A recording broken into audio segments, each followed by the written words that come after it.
The bottom line is that, yes, our bodies do change, and we need to take a step back and reevaluate our behaviors and not just continue to chug along thinking we can do the same old stuff because we can't.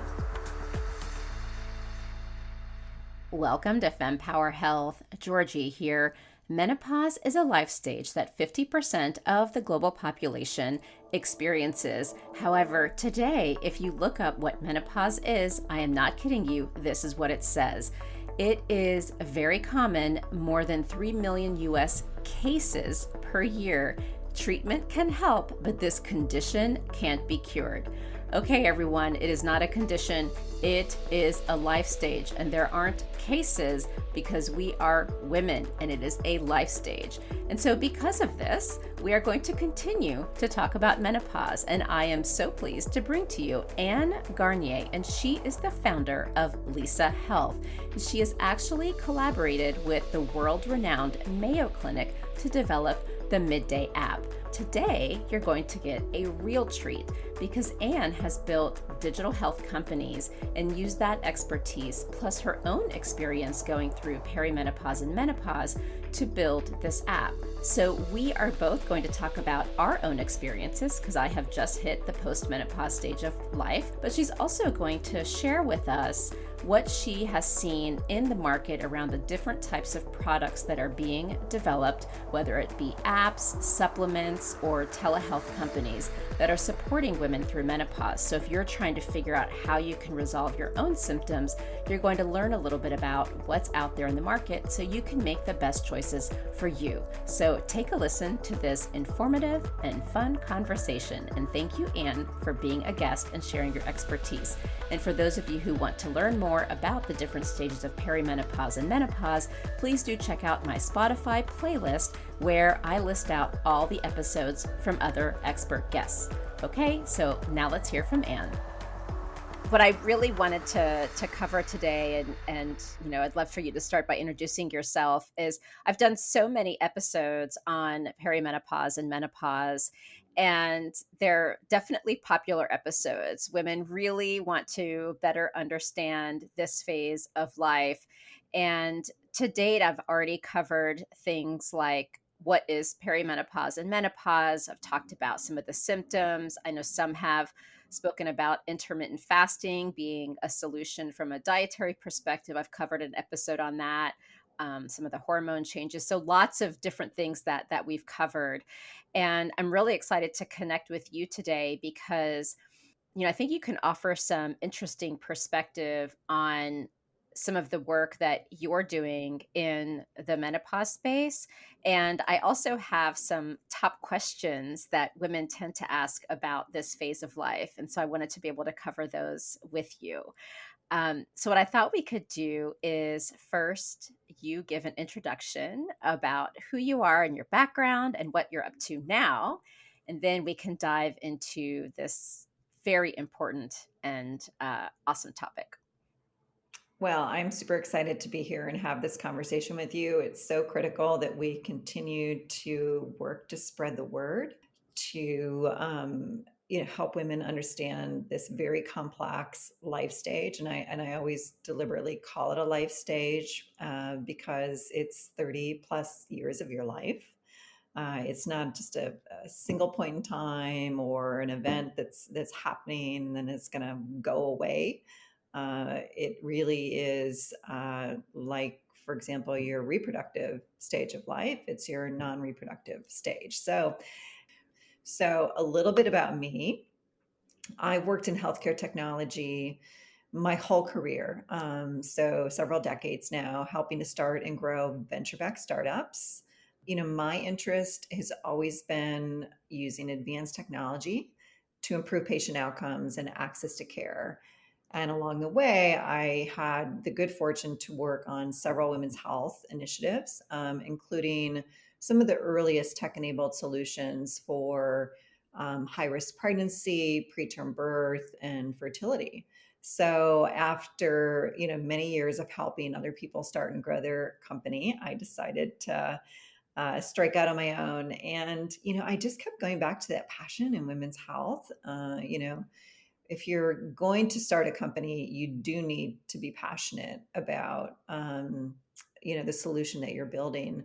I had moved beyond my reproductive years, so I was really digging into, what was happening to women's health after 40, right? It's one of the most underserved areas of healthcare.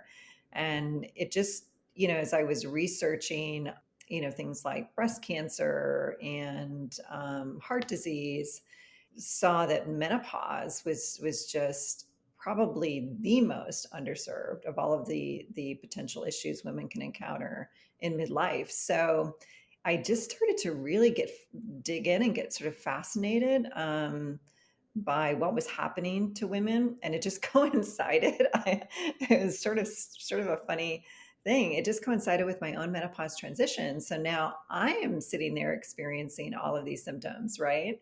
And so there's nothing like, experiencing a problem firsthand. And I figured, gosh, if it was this hard for me and I'm this like super knowledgeable and empowered healthcare consumer, like, what is this like for the average woman? So I just became, I don't even think passionate is like a strong enough word to express how I felt about building a solution, a tech enabled solution that would really support women on this menopause journey, but I think importantly, really transform the whole experience into one that was empowering, positive, and really allowed women to thrive. Absolutely. I, by the way, do want to announce, because it's important to advocate and be proud of this phase of life, but I am now officially post-menopausal. Wow. And Yay. thank you. Congrats. And I was laughing because when I was celebrating, I decided to have a glass of champagne. And as I was sipping it, I started feeling a little hot flash. So it was very funny. I was like, well, this is appropriate. Luckily, it was just a minor one and very quick. But I figured, it's important to celebrate and advocate and Mhm. be open about it and not be shameful. So I thought it would be helpful for others to hear, yay, I did it. And I dressed in a really great outfit when I had that champagne to celebrate the moment. So Well, one of our key phrases is celebrate the start of something great. And I think it's important for us to really work to flip the perception of menopause from this sort of doom and gloom, very negative, like, oh my gosh, I'm scared, I don't know what's happening, I don't want to do this, to one where, women feel that this is a really celebratory time in their life. So kudos to you for lifting that glass of champagne. We have an article with a cover image of a woman holding that glass of champagne. Every woman should celebrate this yeah. this life stage. No, absolutely. And, I have to admit, because of my fertility journey, I secretly always thought, maybe I'll be that person. Because, I think perimenopause is one of the phases in life where there's a lot of unexpected or unplanned pregnancies because of how our cycles Mhm. are changing. And so I had secretly always thought, maybe I may be that person who magically gets pregnant. And I thought that I would panic and freak out about menopause.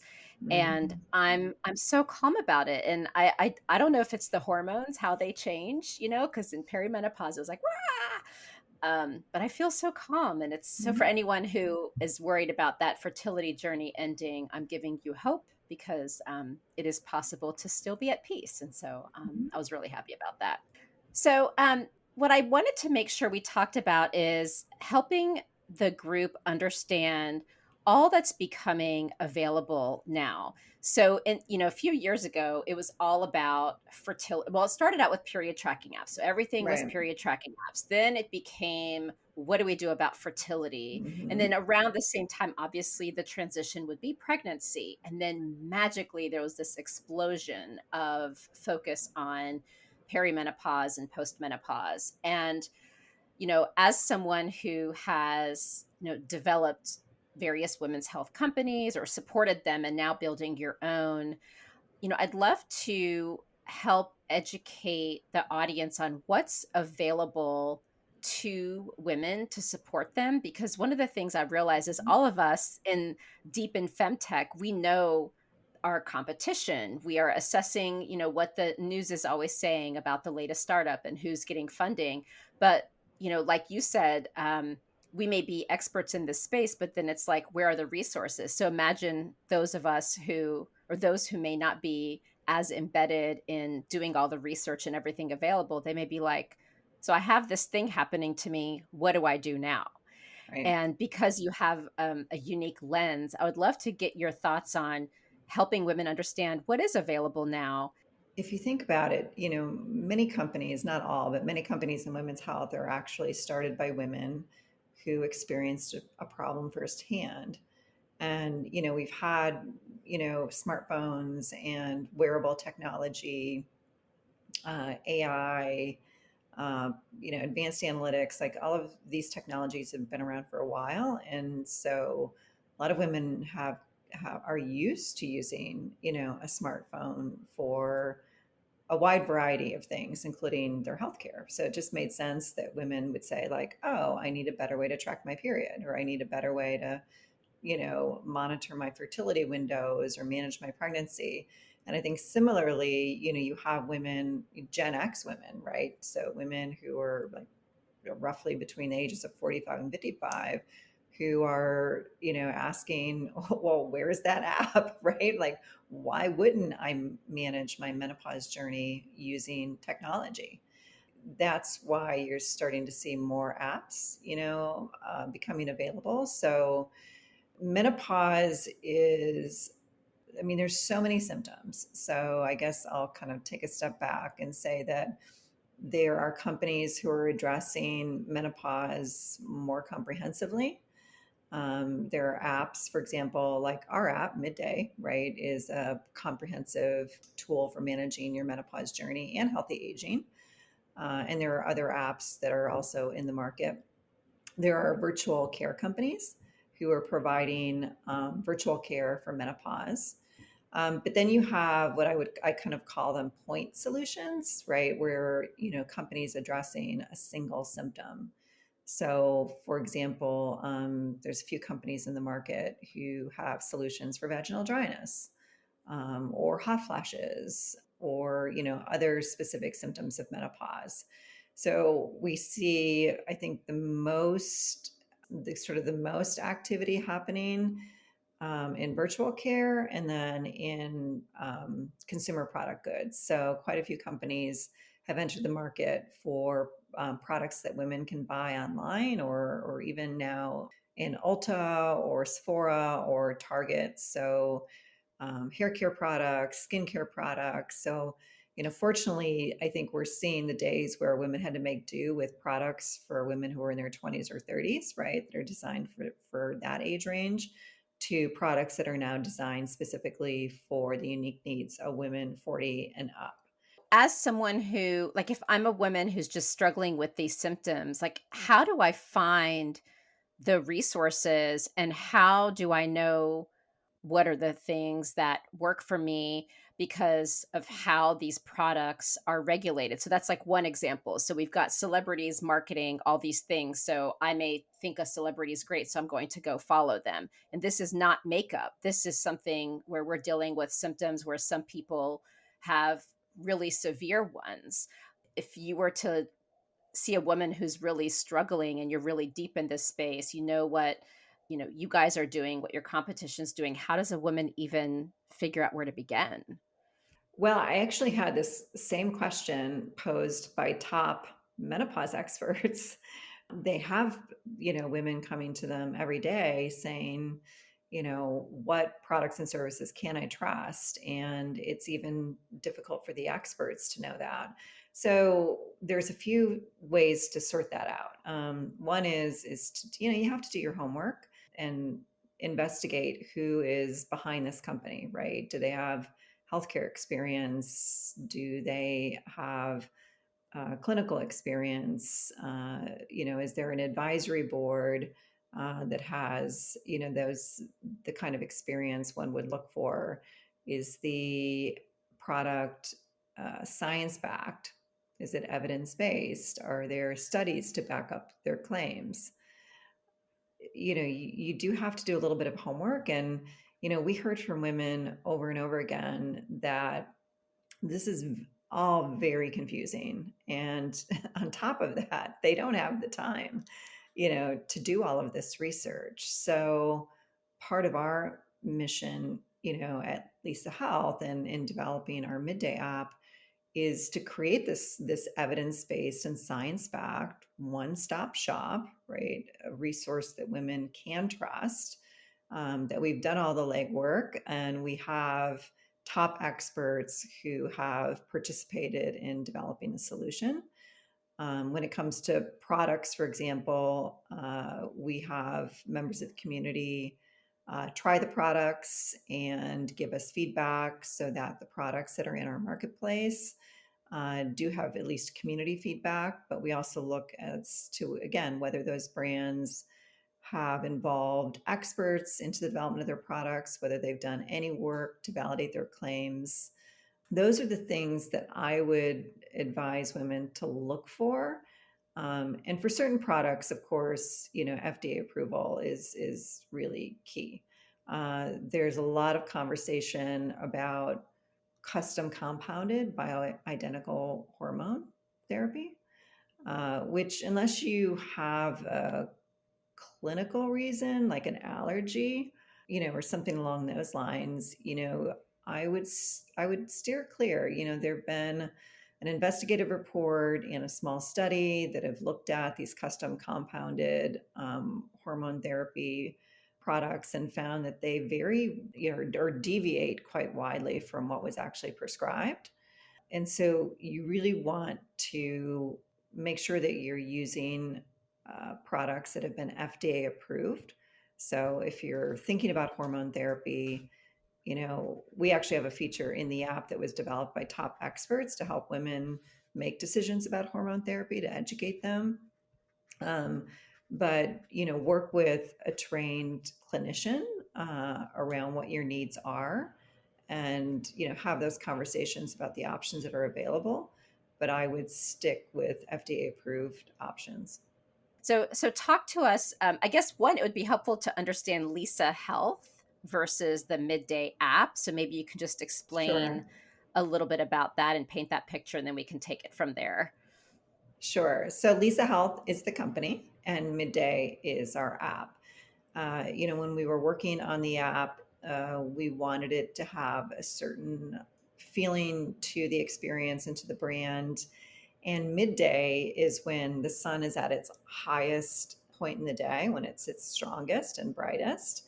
And we felt that that was just so perfect for women in midlife, because that's, in my opinion, when women are at their very, very best and at their peak is in midlife.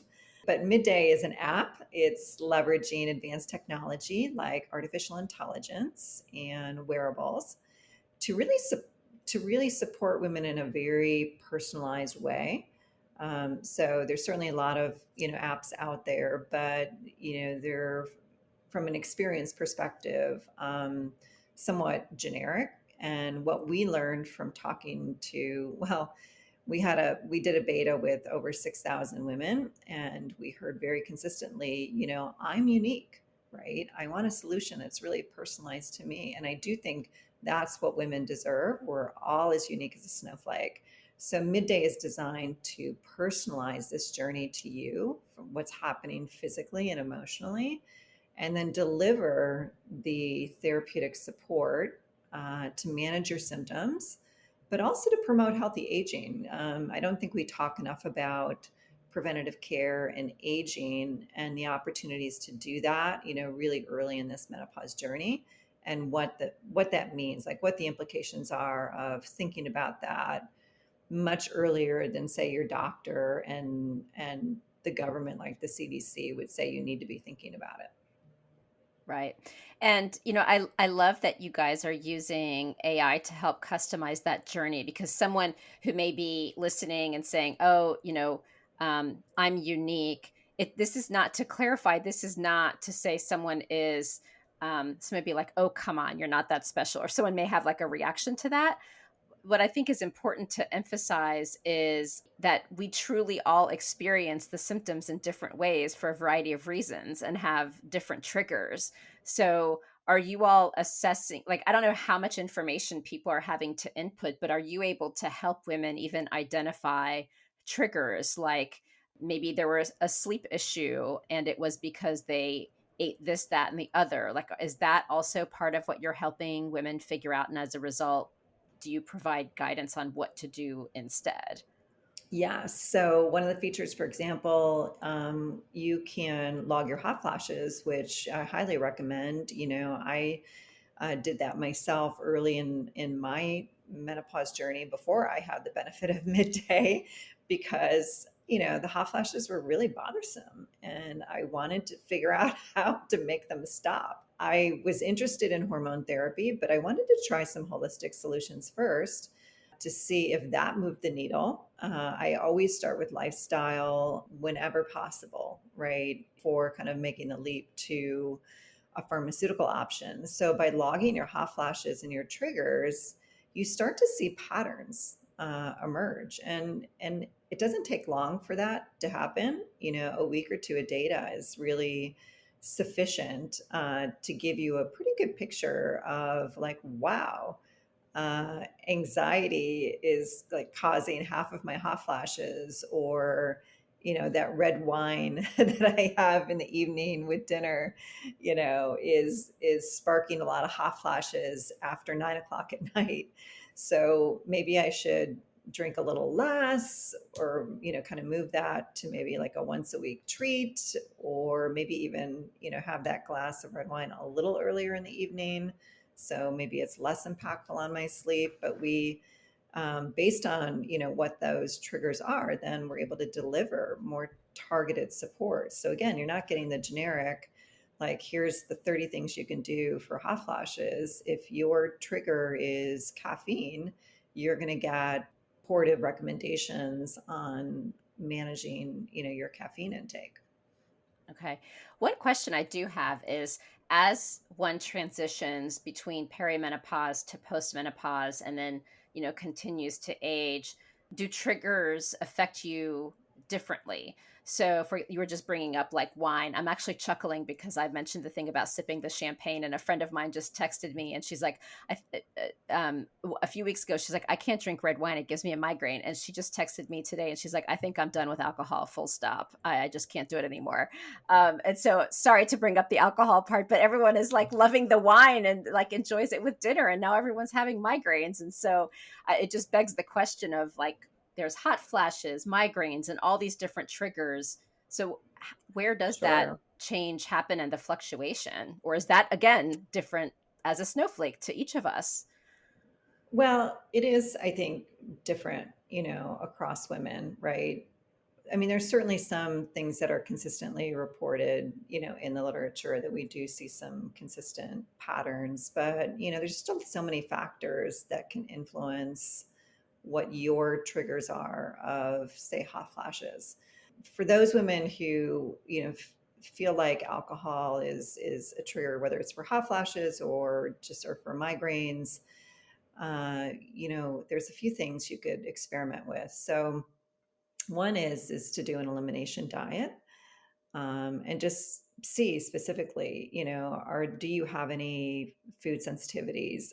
As we age, we can develop food sensitivities. It's not necessarily even menopause related. It's just a function of aging. So I just feel like it's a good idea to do that elimination diet, and obviously it would be better to do it with a dietitian who can supervise that and guide you through that process. But for example, when I did it, and I'd had headaches, my whole adult life, and doctors always said, "Oh, it's stress related. You just work too hard. These are tension headaches." Well, guess what? As part of the elimination diet, when I cut out gluten, headaches went away. Okay. Here I am going decades with terrible headaches, right? That would sometimes move into migraine territory. And of course, the offers of prescription drugs, just to manage it. And well, could have cut out gluten. That would have made my life so much better. And I've had a few other women say exactly the same thing. They go, "Oh my gosh, yes, I cut out gluten and my headaches went away." So you never know what you're going to discover through that elimination diet process. And it usually just takes a few weeks. But for alcohol specifically, besides just eliminating it and seeing what happens, sometimes it just is a matter of switching up what you're drinking. I shifted to drinking primarily European wines because I found that I had almost no headaches. Of course, I'm a very moderate person with my alcohol intake. That is key to avoiding a headache. But I found that European wines, particularly the lower alcohol, like 12 to maybe 13.5%, definitely make a difference. A lot of people don't even think about the percentage, alcohol percentage, and you should.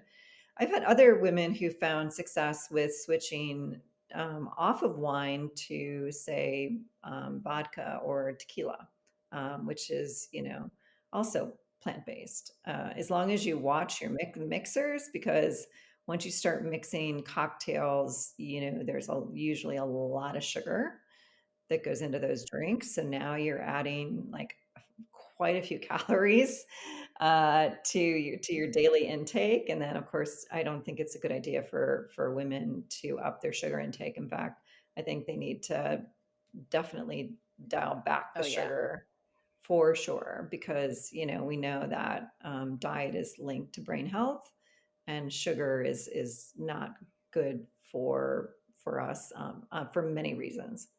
But the bottom line is that yes, our bodies do change, and we need to take a step back and reevaluate our behaviors, and not just continue to chug along thinking we can do the same old stuff, because we can't.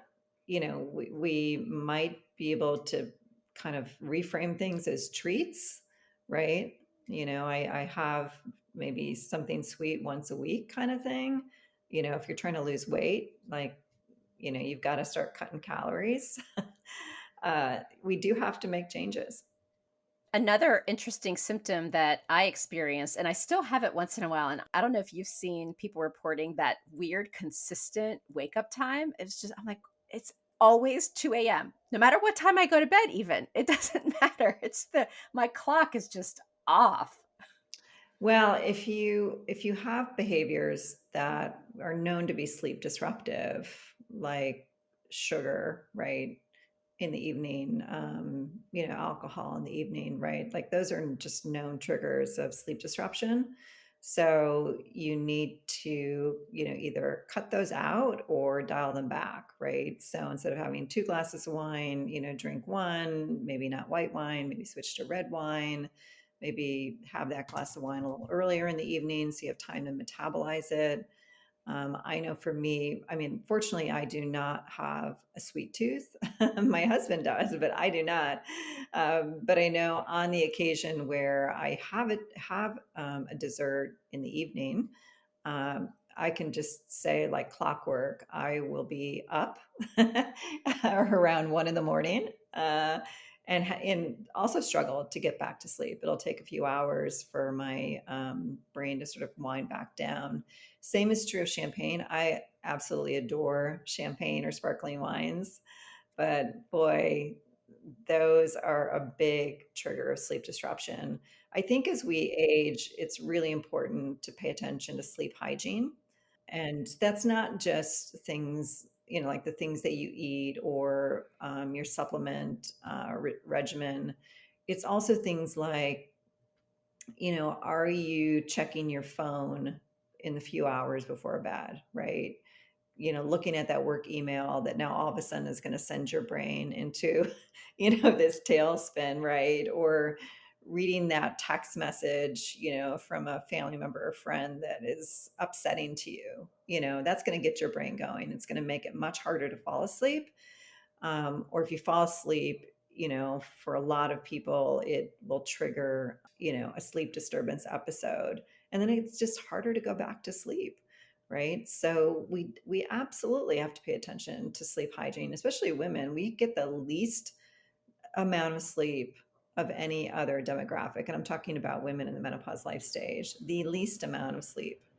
And a lot of it is due to hot flashes at night. Definitely those are sleep disruptors, but it can be stress, it can be anxiety, it can be, engaging in things that are too stimulating, whether that's, from the digital perspective or food and alcohol. Yeah, you just got to start paying attention to all those little details and get into your routine. It's almost like, for me, I don't know how it feels for you, it's just a matter of fact thing. It's like I choose, like, I'm going to have, do this bad habit, whatever it is, like checking my phone, eating something sweet or whatever. And as a result, this is going to happen, but oh well.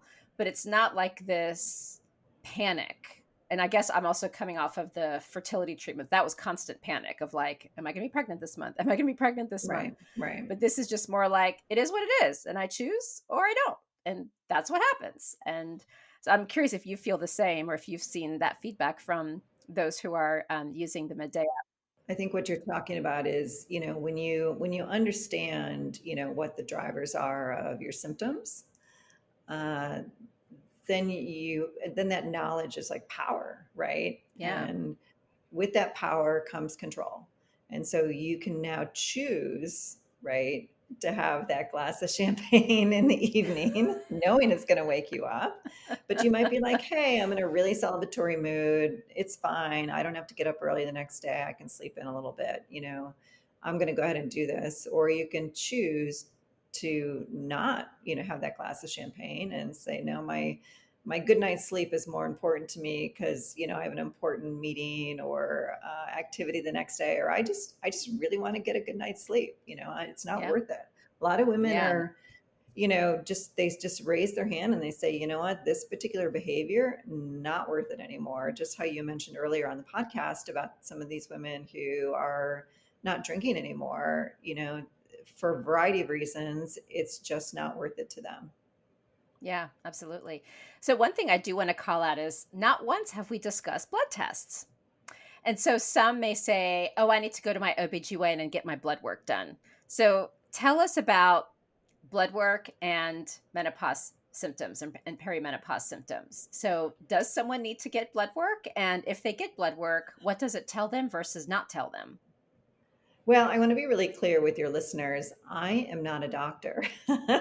I've had many of my colleagues say that like I'm an honorary clinician because I do really geek out on all of the sort of medical and scientific details. But I'm not going to answer this question from the position of being a medical expert. And I'm going that's to answer fair. the question from the position of someone who's talked to a lot of top medical experts about whether or not, I'm assuming you're alluding to, should you ask your doctor for a test to know if you've reached menopause or if you're in perimenopause? I think that's the question you're asking. No, I guess where I was coming at it from is more, some have even said, I'm experiencing these symptoms. Maybe I Mhm. can go figure out if my hormones are out of balance. And Right, what I'm hearing from the experts is like it's symptom based. Full stop. Like your hormones change so much, especially in perimenopause. Like if you get your hormones checked on this day, it may be different 2 weeks from now. And so the hormone check levels of themselves trying to inform how to do it with your symptoms isn't as right, helpful as one might right. think. It's more prefacing what are the symptoms, figuring out triggers and managing it that way. That's correct. So, Okay. bottom line is, you're wasting your money unless a physician feels that for some other reason they need to order those tests. You're basically wasting your money if you're just trying to figure out, like, am I in perimenopause? Have I reached menopause? Your hormones change throughout the day, not even like day to day or week to week. Your hormone levels are fluctuating throughout the day. So those tests are generally not very helpful. From the hormone replacement therapy, I'd love to get just whatever perspective you'd like to offer based on what you're learning through your app and talking to the many women and experts in this space. Just, considerations or themes that you're seeing that might be helpful for listeners to hear about. Sure. We now call it menopausal hormone therapy rather than hormone replacement therapy. Uh, so according to the experts, if you are a much younger woman who's experienced menopause prematurely, in those instances, yes, they are seeking to replace your hormones. But, as a woman who is menopausal and is interested or using hormone therapy, it's not so much about replacing the hormones. So just to kind of clarify that piece of things. But I think we just can't say enough that there is so much misinformation about menopausal hormone therapy because of some studies that were done several decades ago now. So we're still dealing with the aftermath of that, where the data was interpreted in a way that created a scare around hormone therapy, potentially causing breast cancer or significantly increasing breast cancer risk. So many women stopped using hormone therapy. Many doctors stopped prescribing it. And, those studies the data was reanalyzed, and, the information was republicized, but sort of the damage had already been done. And since then, there have been many studies that have shown that, for most women, hormone therapy is very safe. But what we always recommend is that women get educated and seek out someone who is a menopause care expert, who's been certified as a menopause care expert, to have shared decision making discussion and to understand the risk benefit ratio for you. Now, we know that it can be hard for women to access, those experts, because let's just face it, there's not that many of them out there. So that's why in Midday, we have a tool that was actually developed by experts at the Mayo Clinic that can help you understand whether or not hormone therapy is right for you, and gives you that science-backed, evidence-based education.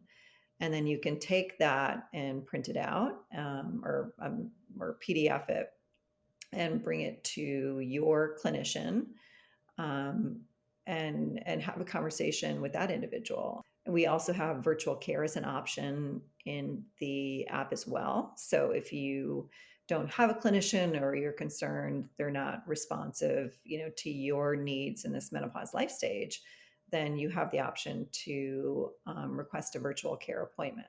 Are these visits covered by insurance, or are you not there yet? Because I know that a lot of folks kind of start out with the service and over time evolve into getting things covered. I'm curious where you are in that Sure. stage of the business. Well, so I think what's unique about Midday is that we have partnered with the Mayo Clinic. They collaborated with us on the development of our app, but they are also providing virtual care. So you're getting really top experts in menopause and midlife women's health. But Mayo Clinic does take insurance. They take most insurance. So they will work with you to evaluate whether or not the virtual care visit will be covered by insurance. So, is there anything else that you want to add about this partnership? Because when I had met you at the Women's Health Innovation Summit, I also met some of the Mayo Clinic, colleagues that you've been working with. So, tell me a little bit more about that partnership. If there's anything additional you want to share, because I think that's such a unique and important thing that I noticed about your company. Sure. Well, as I mentioned at the beginning, I've been in the healthcare technology space, for several decades, and in developing solutions have always worked with key opinion leaders, clinical and scientific experts that can help inform the development of a high quality, responsible solution to whatever healthcare problem that we were tackling. So, when it comes to menopause, it's a very lengthy, complex life stage. And it's essential that I think any company in this space is putting together, a team internally, as well as through an advisory board and relationships like the one we have with Mayo Clinic, that can support them to develop, a science-backed, evidence-based solution. And again, I mean, those are the kinds of things you want to look for when you're evaluating a product or service in this space. Okay. Well, I'm really impressed, and I have the app, and I love the alerts that I'm getting. But no, it's fantastic, and it's just been great to see what you've built. Now, do you mind? I looked up top 5 questions that women ask about this stage of life, and I wanted to have you just answer them. They're like quick ones, nothing that we have to get into elaboration, or nothing we have to elaborate on. So, well, one was, should I start hormone therapy? So I think we already answered that question. Mhm. Where is it depends. The data out there shows that it is safe. You just have to figure out if it's right for you. And there's been a lot of misinformation. So I don't know if there's anything else you wanted to add. Well, it's safe for most women. So, there's certainly certain circumstances where hormone therapy is an appropriate treatment based on your medical profile. So that's why it's important to work with a clinician who's an expert in menopausal care. And of course, there's kind of a timing thing. So I think a Yep. lot of women think, oh, I can take hormone therapy anytime. And in most cases, hormone therapy is a therapeutic that's used when you have reached menopause, right? So not in perimenopause. Sometimes there might be circumstances, from what I understand from the experts, that they might prescribe it, but generally it's after you have reached menopause and within a certain window of time. Okay. And then how will menopause impact sex drive? Ooh, yes. For a lot of women, it impacts their sex drive quite a lot. I mean, we characterize it as low libido. That's typically what you'll see in some of the education materials, or maybe if you're filling out symptom questionnaires. But it basically means that, yeah, you're just not in the mood. And I think the ripple effect there is it can cause a lot of problems in relationships where your partner is expecting to continue to have, an intimate relationship, and you just are so not not there. And I think the good news is that there is a number of strategies that you can employ to help with low libido. So there's certainly prescription options you can explore. We have a wonderful advisor, Dr. Barb Dupree. She had started a website many years ago, middlesexmd.com.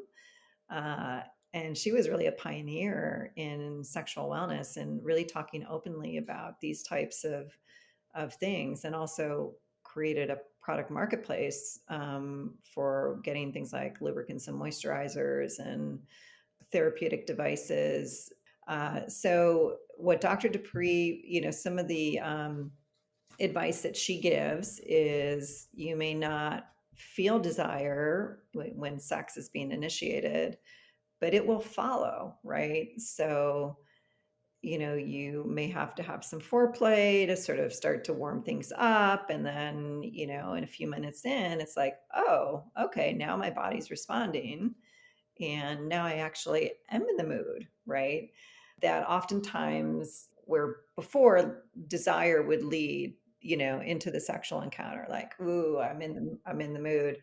Now we just have to understand that desire may come a little bit later in the process, but Okay. it can kick in. I also strongly encourage, talking with your partner just about menopause in general, and not sort of hide or delay that conversation, because I think many partners, can play a very supportive role, and it can really help to get you through some of the more kind of maybe acute phases of symptoms occurring, like low libido and vaginal dryness, rather than kind of lying there and being in a lot of pain. Kind of talking about the fact that, wow, like sex really hurts now. Like it's really painful and uncomfortable and I don't want to do it. and then just resisting, right? And then your partner gets frustrated because it's like, wow, we haven't had sex in a month. To just say to your partner, it is painful, and I think we need to start using a lubricant, right? Like we need to start introducing, some new things into the bedroom that are going to help us enjoy this. So here's a quick question here. Like there are things like black cohosh and all these other things where we think it helps. It probably helps. And so I guess any high level guidance, I mean, is this as simple as right now, let's just go to someone who is trained in menopause, research still to come? And the answer is it depends on the supplements. Because again, with so many things in women's health, there's all these things that certain subsections of people know and use, but then others are like, where's the clinical trial? Just curious if you're seeing any themes that we should make women aware of at a high level without diving into supplement by supplement. Well, there's just not a lot of evidence around these supplements. There's not been enough research. I mean, in general, with menopause, there's not very much research dollars that go into this life stage, which is a shame. But for supplements specifically, there's not a lot of evidence. The experts would tell you that, if you take a supplement, let's just say black cohosh, for example, and it feels to you like you're having fewer hot flashes or less intense, um, often it could just be a placebo effect, just by the fact that you're doing something, right? Then you feel like this is a positive step towards managing hot flashes, that you are that you have a perception that your hot flashes are improving, and Right. that's fine. I mean, if but oftentimes it's not sustained, right? That it might just last for a few weeks or a few months. But generally, the expert consensus on supplements is that they don't work, Okay. and they could be harmful, particularly if you're taking other medications or you've got other medical issues. I think it's always a good idea to have a conversation with a clinician Okay. before taking supplements. And I think you're alluding to like herbal remedies for things like hot flashes or sleep, but just on supplements in general, the experts generally are not do not feel that supplements really do anything for anyone. It could be if you have a particular condition, you might need supplementation.